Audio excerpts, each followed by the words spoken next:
Paz do Senhor Jesus, estamos aqui para fazermos mais uma meditação da Palavra de Deus e hoje o tema que nós temos é a obediência da fé. Nós vamos estar falando sobre fé e obediência.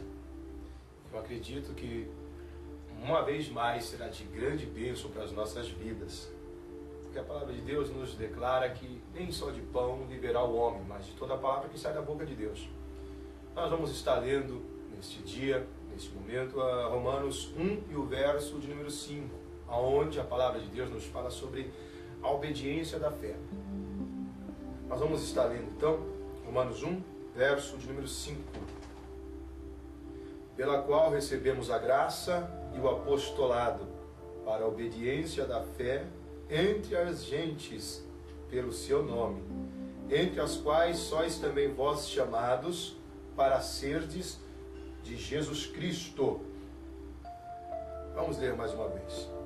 Pela qual recebemos a graça e o apostolado para a obediência da fé entre todas as gentes, pelo seu nome, entre as quais sois também vós chamados para serdes de Jesus Cristo. Vamos ao Pai em oração em nome do Senhor Jesus. Senhor Deus, ó Pai querido e Pai eterno, Deus altíssimo e todo-poderoso, certa vez Jesus disse: graças te dou, ó Pai, porque ocultaste estas coisas dos sábios e entendidos e revelaste aos pequeninos.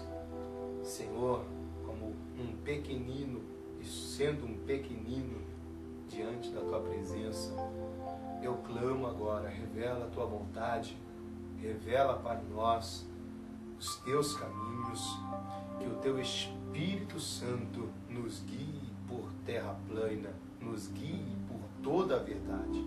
A tua palavra é a verdade. E nós então vamos poder cantar: lâmpada para os meus pés é a tua palavra e luz para os meus caminhos. Pai, fale conosco, nos ajude na meditação deste ensino neste momento. Nós pedimos em nome do Senhor Jesus. Graças te damos em nome do Pai, do Filho e do Espírito Santo. Amém. E amém. Pois bem, nós estamos aqui com um estudo bíblico chamado a obediência da fé.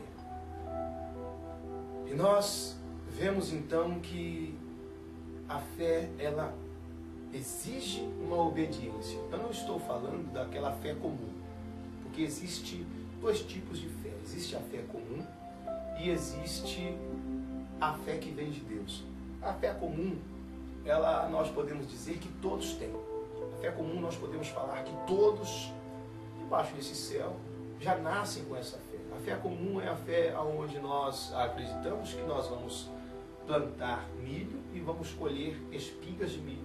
A fé comum é aquela que nós acreditamos que ao dar um passo, nós vamos dar outro após ele. A fé comum, todos nascem com esta fé. Agora, existe uma fé que nem todos a têm. Existe uma fé que nem todos possuem essa fé. E essa fé é a fé que vem de Deus. A fé que vem de Deus, a palavra de Deus declara em Efésios 2, verso de número 8, pela graça sois salvos por meio da fé. E isso não vem de vós, é dom de Deus. Então nós olhamos para a Bíblia Sagrada e vemos que esta fé é um dom de Deus. Esta fé é um dom gratuito de Deus. A palavra do Senhor declara que esta fé vem dele. Hebreus 12, o verso de número 2, declara que Jesus é o autor e o consumador desta fé. Esta fé, ela vem de Deus e esta é a única fé que pode agradar a Deus. A palavra de Deus diz em Hebreus 11, o verso de número 6, ora, sem fé é impossível agradar-lhe. Então, esta fé que vem de Deus é a única fé que pode agradar a Deus. E como então recebemos esta fé? A palavra de Deus declara em Romanos 10, 17 que essa fé vem pelo ouvir e o ouvir pela palavra de Deus. Então, para recebermos esta fé, nós temos que ouvir a palavra de Deus. Nós temos que aceitar a palavra de Deus. E aqui no texto de Romanos 1, verso 5, diz que nós temos que pôr em prática a palavra de Deus, obedecer a palavra de Deus. Isto é, quando ouvimos, recebemos a fé. E quando praticamos, obedecemos a fé. Nós vemos na palavra de Deus que essa fé não é de todos. Nem todos possuem a fé que vem de Deus. Nem todos possuem a fé que agrada a Deus. Nem todos possuem a fé que faz com que as mãos de Deus operem. Por que nem todos possuem essa fé? Porque a palavra do Senhor declara que nem todos ouvem a palavra de Deus. Nem todos dão crédito à palavra de Deus. Nem todos obedecem a palavra de Deus. Se nós vejamos em 2 de Tessalonicenses 3, no verso de número 2. Porque a fé não é de todos. 2 de Tessalonicenses 3, verso 2 diz, porque a fé não é de todos. Então, quando nós olhamos, meus irmãos, quando nós olhamos para esse texto bíblico, nós vemos que a fé não é de todos. Essa fé que vem de Deus, que é dada por Deus, ela não é de todos. Por que não é de todos? Isaías 53, o verso 1, nos explica por que essa fé não é de todos. Ali está falando a respeito do ministério de Cristo. Está falando a respeito de Jesus. E ele diz em Isaías 53, quem deu crédito à nossa pregação? Quer dizer, quem deu crédito para o Evangelho? Quem deu crédito para a palavra? Quem deu crédito para a voz do Messias? Para o chamado do Senhor Jesus? Quem deu crédito? Bem sabemos que nem todos dão crédito. Bem sabemos que nem todos ouvem e nem todos até mesmo praticam a palavra de Deus. Por isso essa fé não é de todos. Eu quero aqui meditar sobre 3 motivos o porquê essa fé não é de todos. O porquê nem todos têm essa fé. A fé que agrada a Deus. Nós vamos aqui ver então 3 motivos que para mim são 3 motivos principais que levam uma pessoa a não aceitar esta fé, não ter esta fé e não praticar esta fé. A fé única que vem de Deus e que agrada a Deus. Vamos lá. O primeiro motivo é porque as pessoas têm vergonha. Pasmem, fiquemos pasmados, pois a criatura se envergonha do seu Criador. Fiquemos pasmados porque temos vergonha de Deus. Temos vergonha do soberano de toda a terra. Temos vergonha do majestoso. Temos vergonha do Altíssimo. Temos vergonha do Rei da Glória. Temos vergonha do Deus Eterno. Temos vergonha do Deus que fez os céus e a terra. Temos vergonha daquele que é, que era, que há de vir, o Todo-Poderoso. Temos vergonha daquele que declara, ainda antes que houvesse dia eu sou. Não há quem possa fazer escapar das minhas mãos e operando eu quem impedirá. Temos vergonha daquele que está dito que ele tem todo o poder nos céus e na terra. Temos vergonha daquele que nos diz que podemos todas as coisas nele, pois ele nos fortalece. O motivo de as pessoas não terem esta fé é a vergonha. Romanos 1,16, Paulo, o apóstolo da fé, ele já falava isso. Romanos 1,16 ele diz, de modo que eu não me envergonho do Evangelho de Jesus Cristo, porque é o poder de Deus para a salvação de todo aquele que crê. De modo que eu não me envergonho do Evangelho de Jesus Cristo, porque é o poder de Deus para a salvação de todo aquele que crê. O apóstolo da fé diz que não se envergonhava do Evangelho de Jesus Cristo. Agora vamos ver o porquê que muitos se envergonham do Evangelho de Jesus Cristo.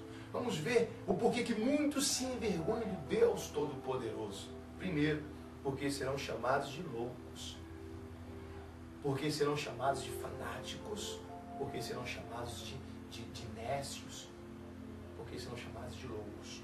A palavra de Deus já nos declara isso. Na 1 de Coríntios 1, e o verso 18, declara: a palavra da cruz é loucura para os que perecem, mas para nós que somos salvos, é o poder de Deus. Ali diz: a palavra da cruz é loucura para os que perecem, mas para nós que somos salvos, é o poder de Deus. E não é isso que nós vemos? A palavra da cruz sendo loucura para aqueles que perecem, aqueles que não aceitam a fé, aqueles que desprezam a palavra.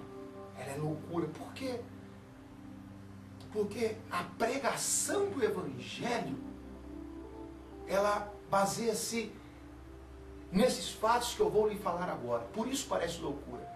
O Deus Todo-Poderoso, a Bíblia diz em João 1, o verso de número 1, no princípio era o Verbo estava com Deus e o Verbo era Deus. Em João 1,14 diz: o Verbo se fez carne e habitou entre nós. Isto é, Deus se fez homem.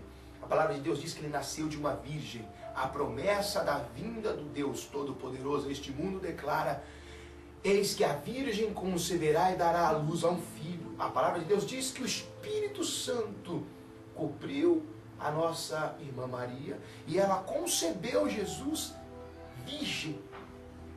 E a palavra de Deus declara então que Jesus andou em santidade, sem pecado sobre esta terra, cumpriu o chamado e o propósito de Deus para os homens. A palavra de Deus nos diz que ele revelou quem é Deus aos homens. Filipe chega e diz: mestre, mostra-nos o Pai e isso nos basta. Quando Filipe faz essa petição, Jesus responde: Filipe, estou há tanto tempo convosco e vocês ainda não me conhecem. Quem vê ao Pai, quem vê a mim, vê ao Pai. Quem vê a mim, vê ao Pai. Então, vejamos, Jesus ele revelou Deus aos homens. Revelou a vontade de Deus aos homens. E a palavra de Deus declara que nessa pregação do Evangelho, Jesus foi para o clímax, foi para o ponto X da sua obra sobre esta terra. Isaías 53 fala sobre esta obra. Quando ele foi erguido naquele madeiro, quando ele foi transpassado naquele madeiro, quando ele sofreu naquele madeiro, Isaías declara: ele foi ferido pelas nossas transgressões, moído pelas nossas iniquidades. O castigo que nos traz a paz estava sobre ele. A palavra de Deus declara que ele tomou sobre si os pecados de toda a humanidade, que ele estava ali pagando o preço do resgate, da redenção, porque alguém deveria morrer para que a justiça de Deus fosse satisfeita, pois afinal de contas nós sabemos que Deus é justo e que Deus é santo. Sendo santo, Deus não pode aceitar o pecado. Sendo justo, Deus tem que condenar o pecado. E a palavra de Deus diz em Romanos 6 que o salário do pecado é a morte. E a Bíblia nos declara que todos pecaram e afastados estão da glória de Deus. Então Deus, sendo santo, ele não pode habitar com os homens, não pode manifestar-se aos homens. Deus, sendo justo, Deus tem que punir, julgar a iniquidade dos homens. Qual seria o salário, a pena do pecado? A morte, o castigo eterno. Dessa forma, a justiça de Deus seria plenamente satisfeita. Deste modo, a justiça de Deus seria plenamente satisfeita. Mas Jesus se interpôs e ele se colocou no nosso lugar para que Deus então possa ser justo, mas também justificador de todo aquele que crê em Jesus Cristo. Então, quando Jesus morreu naquele madeiro, naquela cruz, ele estava pagando o preço pelo meu pecado, pelo seu pecado. E hoje, Jesus, ele pode nos trazer de volta a Deus. A palavra de Deus declara que quando ele morreu naquela cruz, o véu do templo se rasgou, indicando no Espírito Santo que o caminho para o Santo dos Santos, no verdadeiro tabernáculo dos céus, estava aberto para que todo homem pudesse entrar e ter comunhão com Deus. Mas Jesus, ele não apenas morreu naquela cruz, como foi ao sepulcro e ao terceiro dia ressuscitou.